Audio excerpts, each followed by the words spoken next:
La formation dans les grands groupes mondialisés aujourd'hui, c'est un énorme défi. Les grandes entreprises, elles font face à plusieurs enjeux. Le premier, c'est l'augmentation des formations obligatoires, notamment e-learning, qui rend moins disponibles les salariés pour se former. Le deuxième, c'est les différences culturelles dans le rapport à l'apprentissage. Dans certains pays, la formation, c'est une récompense donnée par le manager. Dans d'autres, il y a une offre de formation et le salarié est beaucoup plus autonome dans ses choix.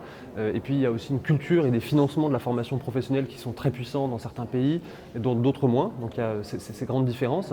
Et puis, le troisième enjeu, c'est la capacité à trouver l'équilibre entre la rapidité, la proximité des besoins qui peuvent arriver localement dans un pays et en même temps un besoin de consolidation, un besoin de contrôle, ne serait-ce que de consolidation financière aussi, et puis d'éviter de faire des doublons. Aujourd'hui, dans beaucoup de directions L&D, il y a beaucoup de doublons, beaucoup de formations qui sont achetées, produites en parallèle, et donc il y a besoin d'avoir une approche centralisée, et en même temps une approche trop centralisée serait trop lente, pas en capacité de répondre aux besoins des managers et des salariés, et donc il faut une approche locale. Et c'est cet équilibre-là qui est extrêmement difficile à trouver et qui est le principal enjeu organisationnel des fonctions formation aujourd'hui dans les groupes mondialisés.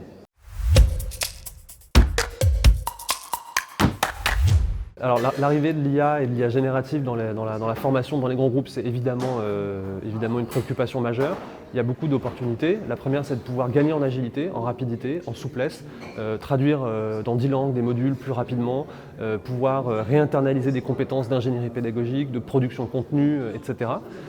Là où je nuancerai un petit peu mon propos, c'est que dans les grands groupes, et c'est normal, il y a des enjeux de cybersécurité, il y a des enjeux de confidentialité, il y a des enjeux IT, et donc on ne peut pas utiliser des outils d'IA générative comme ça sans cadre. Il va falloir former, il va falloir définir les cas d'usage, accompagner ça ne va pas se faire tout seul.